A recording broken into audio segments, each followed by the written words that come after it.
Ponto de partida de sexta-feira no ar, ou seja, não tem roteiro, não tem teleprompter na minha frente, são vocês, sou eu e as suas pedradas, os seus dardos. Vamos lá! Eu queria começar com Andréia Semenezes e Valéria Zeferino.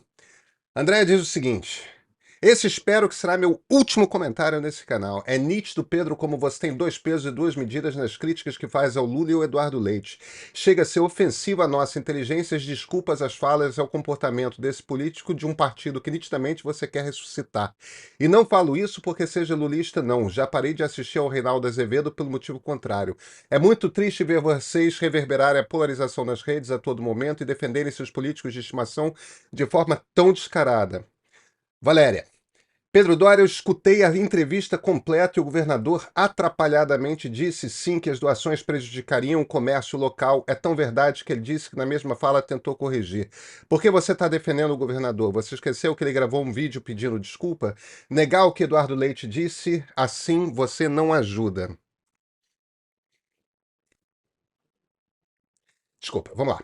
Andréia, você está distorcendo radicalmente o que eu falei. Valéria, idem. No caso da André, eu acho que é um pouco pior, na boa. Porque mandou uma resposta sem ouvir o que eu falei. O que eu falei o tempo todo é o seguinte: quer criticar o Eduardo Leite? Critica o Eduardo Leite por uma razão de verdade. O que é uma razão de verdade? Uma razão de verdade é ele derrubou um monte de regulação ambiental. Isso é um problema gravíssimo, por isso ele tem que ser muito criticado. Não me parece que as regulações ambientais que ele tenha derrubado tem algum tipo de relação com essa tragédia no Rio Grande do Sul. O que está acontecendo no Rio Grande do Sul tem a ver com um longo histórico de desmatamento, principalmente na região amazônica. Tá? Afinal de contas, a natureza está toda integrada. Mas não importa. Porque a partir do momento que você desregulamenta a coisa dentro do estado do Rio Grande do Sul, você só contribui para que os próximos eventos climáticos graves, e os próximos eventos climáticos graves acontecerão, venham a ser piores. Então, nesse sentido, Eduardo Leite contribui diretamente para que tragédias futuras sejam piores do que deveriam ser. Qualquer tipo de desregulamentação ambiental que você comece a tirar controles necessários piora a situação. Então, vamos criticar Eduardo Leite? Vamos criticar Eduardo Leite. A acusação de que eu quero salvar o PSDB, desculpa, é ridícula. É de alguém que não. É de alguém que simplesmente não acompanha o que eu falo. O PSDB se tornou um partido fraco de apoio ao governo Jair Bolsonaro durante o período em que ele estava na presidência da República. É um partido absolutamente irreconhecível. Aécio Neves é um líder tíbio, cujos critérios são muito difíceis de compreender. O que que toca a conduta dele como líder do partido. Então, me desculpa. Sugerir que eu tenha qualquer tipo de vontade de defender o PSDB, esse troço aí, zero. Agora, o que eu estou falando é o seguinte, e isso eu estou falando a respeito. Eu estou tentando falar a respeito dessa crise há algum tempo, e é incrível como as pessoas decidem começar a jogar pedrada no que elas acham que eu estou falando sem parar para me ouvir, sem entender o que eu estou falando. Existem críticas que estão sendo feitas ao governo do Rio Grande do Sul e ao governo federal que são injustas. Esse é o típico caso. Eu cito nesse vídeo que você está listando dois exemplos. Um exemplo é o tipo de distorção que a rede causou em relação à fala do Eduardo Leite. Outro é a distorção que os bolsonaristas fizeram a uma fala do Paulo Pimenta, que é do PT, que é ministro palaciano, ministro do Palácio do Planalto. O problema é o seguinte: Eduardo Leite falou besteira em termos. Ele falou besteira porque, do jeito que ele falou, de forma atrapalhada, atabalhoada, é claro que o troço ia ser mal interpretado e é claro que dá para fazer um corte, que as pessoas conseguem jogar só o pedaço do comércio. Agora, várias pessoas fizeram comentários, tem muita gente batendo em mim nesse vídeo por causa dessa coisa do Eduardo Leite. Não, na verdade, o Eduardo Leite só está manifestando que a preocupação dele é maior com o comércio, só está demonstrando o que é a ideologia dele, uma ideologia do mal tal. Gente, o que paga salário para os gaúchos são os negócios que funcionam no Rio Grande do Sul. Ele tem como governador que está preocupado com a vida econômica do Rio Grande do Sul, porque no fim das contas a coisa que mais é necessária nesse momento do Rio Grande do Sul é dinheiro circulando. Se os comércios locais começam a quebrar, é gente na rua, é gente desempregada. Esse troço só vai piorar a situação e muito. Agora, é claro que não tem que dispensar a doação.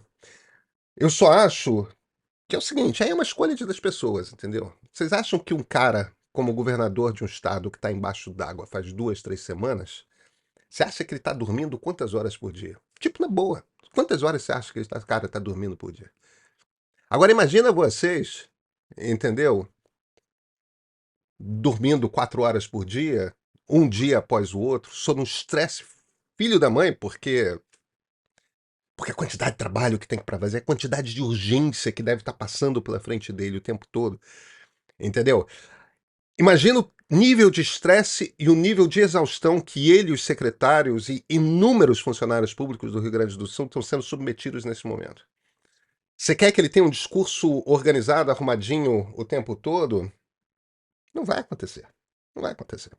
Agora, se as pessoas estão dispostas a ignorar isso ou não, aí, enfim, é cada pessoa. É claro, imagina, dar pedrada em político do qual você não gosta, isso é fácil. Isso é muito fácil. Eu volto ao meu ponto inicial. Tem pancadas que são justas, tem pancadas que são injustas. Quer bater no Eduardo Leite por causa da desregulamentação ambiental? Manda ver. Ele não fez isso cansado, ele fez isso de caso pensado, ele fez isso para fazer aceno para a extrema-direita. Tá errado, é um problema, é grave e está diretamente relacionado ao tipo de catástrofe ambiental que vai continuar acontecendo. Quer bater nele porque ele está preocupado com o comércio local e não articulou direito a ideia, misturou com a coisa das doações, se embaralhou numa entrevista de televisão, eu acho injusto. Eu acho que é patético, entendeu? Eu acho que é ridículo. Agora, essas coisas não acontecem propositalmente. Esse cara tá dando trocentas entrevistas o tempo todo. Alguém foi lá, pensou essa entrevista e jogou. Tem um jogo político do qual a gente não pode ignorar. O qual a gente não pode ignorar, que é o seguinte. Paulo Pimenta, que foi nomeado pelo governo federal o ministro extraordinário para cuidar da reconstrução do Rio Grande do Sul, ele é candidato ao governo gaúcho. E ele é naturalmente adversário do PSDB. Então, tem um jogo político aí que interessa ao governo federal, interessa ao PT, talvez não ao governo federal. Deixa eu separar. É importante separar as coisas. Interessa ao PT que o Eduardo Leite seja apedrejado. Interessa. Entendeu? Por quê? Porque o PT está ali olhando uma oportunidade política, que é o Pimenta vai sair bem, vai ganhar simpatia de muitos gaúchos pela função que ele ocupa, e isso pode levar a uma vitória eleitoral ali na frente. Ele pode ser eleito no próximo ciclo, em 2026, governador do Rio Grande do Sul. E olha, eu não estou dizendo, ó, que feio, que coisa. Não, não, não, não, não. Política é assim mesmo, entendeu? Existe uma oportunidade. Agora, o Lula não nomeou um gaúcho para esse papel porque ele conhece bem o Estado, porque qualquer bom administrador, qualquer bom gestor faria esse negócio. Ele nomeou o Pimenta para esse cargo porque é bom para o PT. E é do jogo. O presidente da República tem esse poder, precisa botar alguém nessa função mesmo, botou tudo mais. Então, existe simultaneamente um jogo de cooperação necessário entre as estruturas de Estado, governo federal e governo do Estado, e simultaneamente existe um conflito político. Então, essa coisa de apedrejar o Eduardo Leite por causa disso tem motivo de ser. Agora, o que eu estou defendendo aqui é o seguinte: apedreja o Eduardo Leite pelo motivo que é relevante, por algo pelo qual realmente ele é responsável, que tem impacto de fato e que é absurdo. E que é um absurdo completo. Não porque o cara se atrapalhou falando em cima de duas preocupações que são legítimas, entendeu? Que é a questão das doações que estão acontecendo e a questão do comércio gaúcho. Porque, na boa, isso não deixa de ser uma forma de desinformação. Não é que seja noticiário falso, não é que seja notícia falsa. Claro, quando você faz o corte, tirando os agradecimentos aos donativos, porque ele fala no início de agradecimentos aos donativos e depois de manifestar a preocupação com o comércio, ele fala isso. Claro que quando você faz esse corte é desinformação pura. Você está tirando de contexto a fala dele. Está falando, como se ele não tivesse agradecido por doação quando ele está. É claro que ele pediu desculpas. Ele pediu desculpas porque ele está em cima do bombardeio, entendeu? Eu não queria estar na posição desse cara. Eu não queria. Tem uma tragédia em curso. Entende? Tem uma hora que eu acho que é uma questão de dignidade. Entende? Você vai pegar em cada picuinha, você vai ficar se irritando com o adversário porque com as pessoas que representam ideias que você não gosta, porque o cara não tá, porque o cara não é coerente 100% do tempo, porque o cara se atrapalha com o que ele fala 100% do tempo, entendeu? Eu acho que tem que dar um desconto para ser humano de vez em quando, sabe? E de novo, cobrar pelo que tem que ser cobrado, não cobrar por uma preocupação que é muito razoável. Um dos comentários que eu não pensei, porque são muitos comentários falando disso, né? Falava, não, você tá passando pano para esse político bolsonarista. Meu Deus do céu.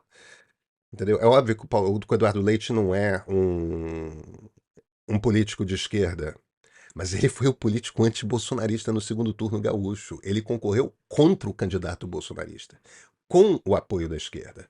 E não à toa, ele é um cara de centro.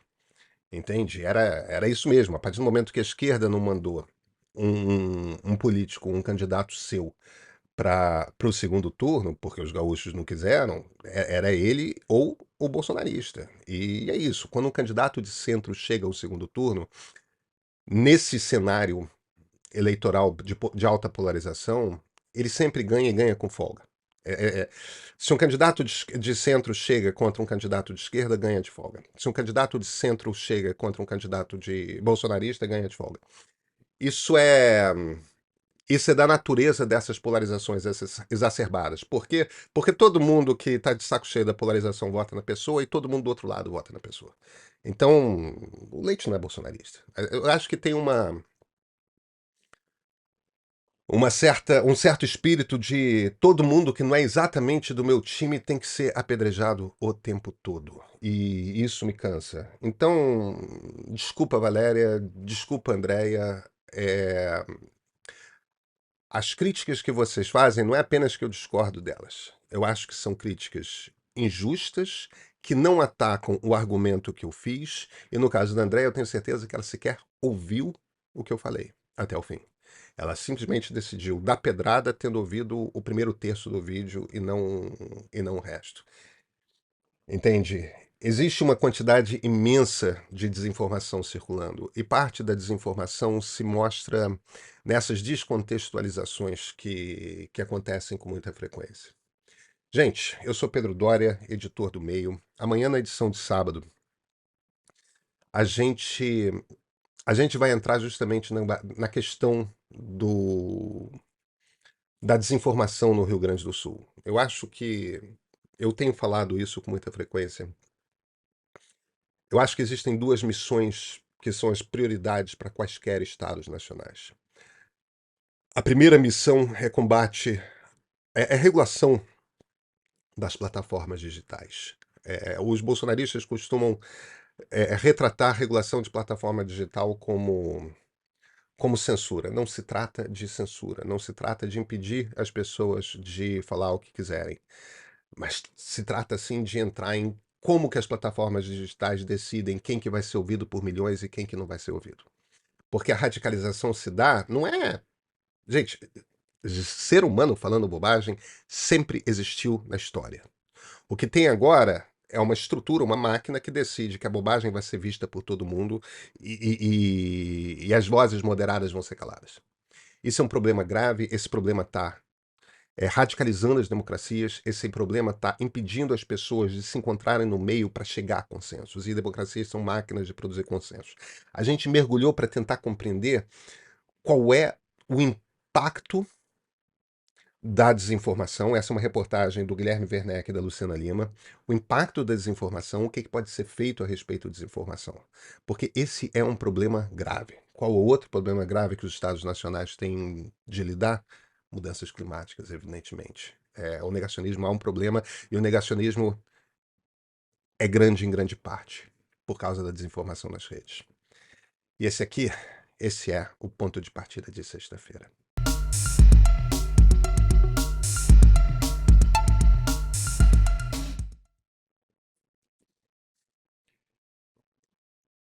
Eu não vou identificar esse comentário porque ele, na verdade, veio de um e-mail. E eu não sei se a pessoa que mandou esse e-mail gostaria de ser identificada. É diferente de um comentário público no YouTube que, bem ou mal, as pessoas assinam ali e tudo mais. Então, mas eu queria ler porque eu acho importante ler, até porque eu recebi a mensagem, ela veio direto no e-mail do editor que chega para todos nós aqui no meio. Mas não só eu recebi a mensagem, como 4 pessoas diferentes da equipe me reencaminharam a mensagem do tipo: acho importante você ler isso aqui. Então vamos lá. Prezados, algumas edições de sexta-feira, essa pessoa está se referindo a esse ponto de partida de sexta-feira. Algumas edições de sexta-feira, um detalhe tem me chamado a atenção. Resolvi quantificar a minha percepção com base nas edições de 25/8 e 23/8. Na, ela certamente se refere ao mês 4. Na edição de sexta, 25, o Pedro Doria leu um total de 14 mensagens, sendo que 50% eram de homens, 21,42% de mulheres, e 28 não era possível pelo nome ou imagem determinar o gênero. Essa seleção feita pelo Pedro é fruto de um universo estatístico de 719 comentários que qualifiquei por gênero, tomando por base uma amostragem de 115 comentários do universo global. Essa amostragem foi coletada de maneira contínua na lista de comentários do dia 23 no dia 23. A amostragem apresentou para esse universo os seguintes percentuais quanto aos números feitos no dia. 47,82% eram homens, 39,13% eram mulheres e 13% não era possível pelo nome ou imagem determinar o gênero. Esse padrão não me chamou a atenção quanto a esses dois episódios em específico. Na verdade, me dispus a analisar de maneira mais científica, pois há semanas o incômodo é crescente. Será que é para a régua intelectual do Pedro as mulheres têm pouco a acrescentar ao debate? Eu adoro a linha de pensamento do Doria, mesmo discordando algumas vezes. Gosto do debate no campo das ideias, mas acredito que poderia haver um pouquinho mais de atenção para garantir a representatividade de ideias de mulheres. Você tem toda a razão. Eu não tenho nenhuma resposta boa para te dar, fora o fato de que eu não estava prestando atenção. Antes de tudo, e só porque é importante, eu sou diretor de jornalismo no meio, a editora-chefe, quer dizer, a pessoa número 2 do meio no jornalismo é a Flávia Tavares. Ela é uma mulher. Tem. A gente no comando de redação tem um número equilibrado de mulheres e homens, quer dizer, não, de forma alguma. E minha mãe era uma intelectual, entendeu? Mesmo. Então, era médica, psiquiatra, tal, muito ligada à psicanálise. O que eu quero dizer é isso. Nem venho de casa um exemplo que me levasse a tratar de alguma forma menor mulheres. Eu tenho até algumas opiniões radicais, enquanto liberal mesmo, tá? Eu seria a favor de uma cota de 50% para parlamentares na Câmara dos Deputados mulheres. Eu acho que da maneira como a gente faz cotas não está funcionando. Os partidos quebram tudo mais. E não me parece que o motivo de a gente eleger menos mulheres para o parlamento seja porque as mulheres candidatas sejam piores do que os homens. É apenas uma questão de que mulheres se lançam menos da política do que homens, e as pessoas estão menos habituadas a votar em mulheres do que homens. Porque, por uma razão a mais simples do mundo, né? É, cultura, hábitos, a maneira como a sociedade se organiza, a maneira como a história nos trouxe até aqui. Então, não, eu não acho isso. Eu jamais prestei atenção. Os critérios nos quais eu sempre me ative é o que eu quero responder. o que eu acho que vale ser respondido. O que eu quero responder é, às vezes alguns comentários representam ideias que eu vejo muito repetidas nas redes sociais. Ou então, às vezes, uma crítica está muito repetida nos comentários. Aí eu pinço uma. E tem um quê de aleatoriedade até nesse pensar uma, entende? Eu acho que eu tenho que atacar justamente as coisas que estão sendo muito faladas. Eu jamais parei para pensar em, em tentar equiparar o número de homens e mulheres nos comentários para os quais eu respondo. Mas você tem toda a razão, eu devia fazer isso. E eu não prestei atenção. É, olha, eu não deixo de ser fruto da sociedade em que eu me criei e da geração a qual eu pertenço. Então não adianta na vida pessoal a gente ter um determinado comportamento e em determinados momentos, como de gravar esse ponto de partida de sexta-feira, não ter atenção para esse detalhe, que é um detalhe importante. Então, me desculpa, esse comportamento muda agora. Saeb 9375. Pedro, algumas perguntas. A democracia se sobrepõe à vontade da maioria? Vamos supor que a maioria não seja fã do regime atual e a minoria deve suprimir eles para manter a democracia? Segundo, qual a validade da opinião de pessoas que são contra o Estado? Noto que uma boa parte da população tem um discurso, entre aspas, libertário. Eles não estão muito aí para Estado democrático de direito, regulação e coisas do tipo. O que deve ser feito com essas pessoas, na sua opinião?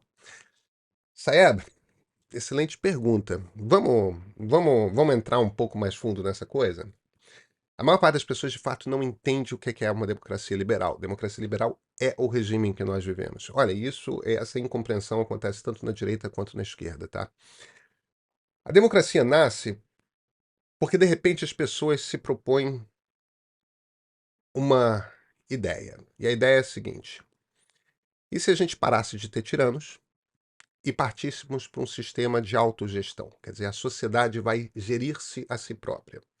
Como é que a gente organiza esse negócio? Aí tem várias ideias, né? Olha, os romanos tinham a república, os gregos tinham a democracia, como é que as coisas se encaixam, tal. Só que isso acontece no meio do iluminismo, e o iluminismo está começando a falar em liberdade. Então, como é que esse troço todo se encaixa? E é um processo que vai sendo elaborado. Não é? A democracia não nasce ali com a fundação, a independência dos Estados Unidos em 1776, a Constituição Americana em 1789 e já vem pronta. Não. A democracia moderna, como a gente já conhece, é um troço do pós-Segunda Guerra. Quer dizer, é um longo processo de muito filósofo pensando, muita gente se debruçando sobre a coisa e tudo mais. Então a gente tem alguns princípios. Um dos princípios é o seguinte: uma democracia deve ser plural e tolerante. Isso está no Karl Popper, isso está no John Rawls, isso está em diversos pensadores do liberalismo. O que é plural e, e tolerante? Plural é plural no sentido de que ela deve acomodar uma quantidade grande de correntes de opinião que estejam dentro da sociedade. Quais são as condições para essas correntes de opinião serem legítimas dentro de uma democracia? Aceitar os princípios de pluralidade e tolerância. A partir do momento que você aceita que a sociedade vai ser plural, você está demonstrando a tolerância necessária. Então, para começar, uma democracia aceita que outras correntes de opinião sejam legítimas. Basta que essas correntes de opinião topem que outras correntes de opinião existem. Se você topou que existem outras correntes de opinião, você está dentro da democracia. E isso meio que já responde à sua primeira pergunta, né? Uma democracia se sobrepõe à vontade da maioria? É claro que sim. Uma democracia liberal, sim. Ela se sobrepõe à vontade da maioria se a maioria quiser o fim da pluralidade. Porque uma democracia deve ser plural e tolerante. Tolerante com a pluralidade. Percebe? Isso quer dizer que uma democracia, da maneira como ela se constitui, ela precisa ter instrumentos de defesa da maioria. Porque, sim, o presidente da República, o primeiro-ministro, sempre vai ser fruto de voto da maioria dos eleitores. Mas ele não pode ter, a partir do momento que ele é eleito, o poder de atropelar uma minoria. Então, quanto menor a minoria, Se ela aceita a pluralidade, se ela é tolerante, mais necessidade de proteção para que a sua existência seja garantida é necessária. Uma democracia liberal de verdade protege as minorias. Precisa proteger as minorias. Porque se você não tem proteção para as minorias, você em essência, não tem a garantia de pluralidade e tolerância que, que estão na definição de democracia. Agora, eu queria fazer uma observação a respeito da sua observação de que percebe que a maior parte das pessoas sejam libertárias. Toma muito cuidado com isso, tá? Eu por obrigação profissional, dou muita palestra, eu viajo muito pelo Brasil. Esse mês eu já tive, eu já tive em 4 estados, em 2 regiões do país. Esse ano eu só não tive na região norte ainda.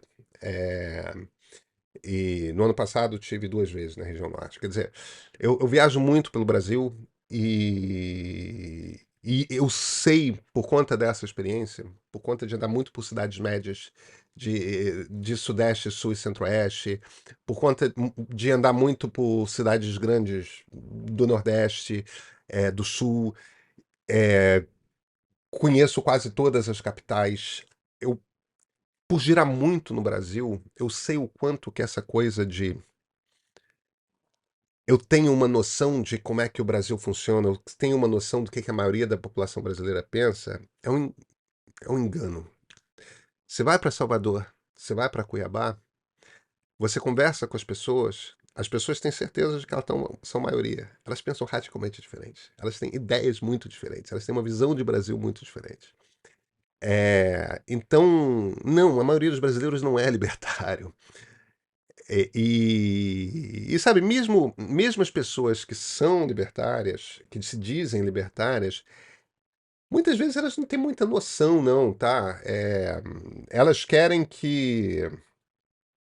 Às vezes elas querem que o governo deixe elas terem uma arma, mas não querem que o governo saia da escola pública onde os filhos estão.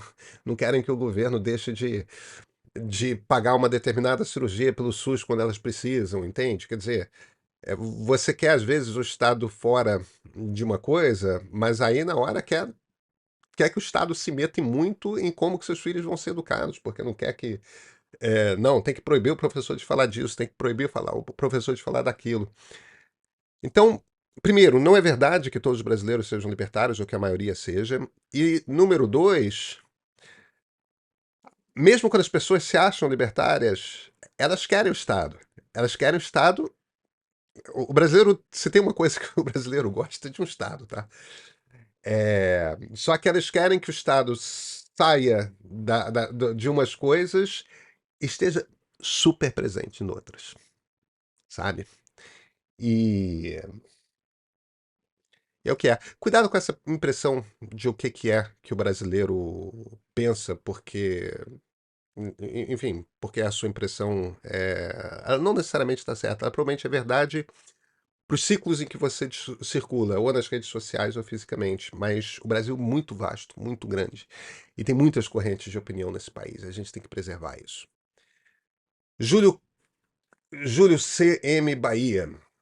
Pedro, como é possível combater a desinformação e o negacionismo se você defende que a direita moderada não deve se afastar do bolsonarismo? Ai, cacete, cara. Bicho, ah, sabe, para. O que eu quero dizer, e Júlio, não é para você especificamente. Entende uma coisa? As pessoas estão tão acostumadas e tão viciadas com o discurso de rede social que você vê uma opinião e você não presta atenção no que a pessoa está falando e, e simplesmente parte do princípio que aquela pessoa está falando um estereótipo qualquer de alguém que tem na sua cabeça. Porque eu não falei nada disso. Eu acho que o bolsonarismo tem que desaparecer impossível, mas tem que voltar a ser aquela coisa daquele deputado federal isolado, como foi durante boa parte da nova república. Entende? O bolsonarismo, enquanto extrema-direita, devia representar uma parcelinha de 3, 4% da população, se tanto. O problema é que o Bolsonaro, ele próprio, tem 30 a 35% dos votos garantidos. A gente vive uma questão que é um troço super complicado de desarmar, e se não desregular, se não regular as redes, vai ser pior, em que a gente chama isso de polarização afetiva. Os cientistas políticos chamam isso de polarização afetiva. Esse troço é meio que inquebrável. Vai demorar muito tempo para quebrar. Então, isso cria um problema que não é um problema trivial de resolver, que é o seguinte: um político de direita, para ter voto, não pode denunciar o Bolsonaro. E se ele quiser voto para uma coisa grande, ser senador, ser governador, ser presidente da República, ele precisa do apoio do Bolsonaro. Porque senão ele não se elege. Presta atenção, cara. Olha todos os políticos de direita que viraram as costas, que denunciaram o Bolsonaro. Quase todos perderam a eleição, ou então diminuíram imensamente de carro. Essa é a realidade do país em que a gente vive. Então, se você exige que um político de direita denuncie o Bolsonaro para considerá-lo legítimo, o que vai acontecer é o seguinte: uma turma vai denunciar e vai sair da vida pública. Quem não denunciar são os bolsonaristas. A gente acaba com a centro-direita. A gente acaba com a direita. Entende? Só fica a extrema-direita. Eu gostaria que o mundo fosse diferente, eu adoraria que o mundo fosse diferente. O problema é que exigir a denúncia e o rompimento público com Bolsonaro é um caminho para radicalizar ainda mais a direita. Por quê? Porque o Bolsonaro tem voto. Como é que a gente desmonta isso? Eu tô aqui ralando. Falando. É conversando. Agora precisa legislar. Precisa condenar o golpista. E isso é um papel para a justiça. E eu acho que vamos ter generais e o próprio Bolsonaro presos. A gente precisa disso urgentemente. A gente precisa punir tentativa de golpe de Estado para pelo menos esse corte da ruptura democrática acontecer. Agora, entende? Eu jamais disse que eu defendo que a direita moderada não se afaste do bolsonarismo. Por mim, pela minha vontade pessoal, toda a direita se afastaria do bolsonarismo. Mas eu não vivo na Lua, eu vivo no planeta Terra, no país Brasil. E aqui no país Brasil eu sei que o político que denuncia e se afasta do Bolsonaro não se elege. Então, então isso é um problema. Até porque democracias exigem que sejam plurais e tolerantes. Se a gente quer pluralidade, a gente precisa compreender que existe uma direita, que pouco mais da metade da população brasileira é de direita. A esquerda é menor do que a direita no Brasil. Todas as pesquisas mostram isso. E aí, cara, o jeito é que a gente tem de lidar com o fato de que políticos de direita que não sejam bolsonaristas precisam desempenhar esse papel. É ruim falar essas coisas em público, né? É horrível ter que reconhecer o fato de que não tem jeito.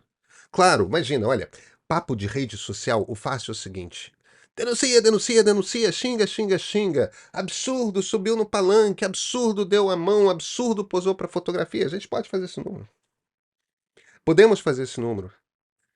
E, no entanto, a gente continua com a verdade, com os fatos tais quais eles são. E o fato é, Bolsonaro tem poder. Por que Bolsonaro tem poder? Porque ele tem voto. Como é que a gente desfaz esse nó? A gente está no meio de uma crise da democracia que não é uma crise apenas brasileira. Os Estados Unidos têm esse problema. Donald Trump, cara. Olha o que aconteceu com o Partido Republicano, entendeu? Inúmeros outros países têm esse problema.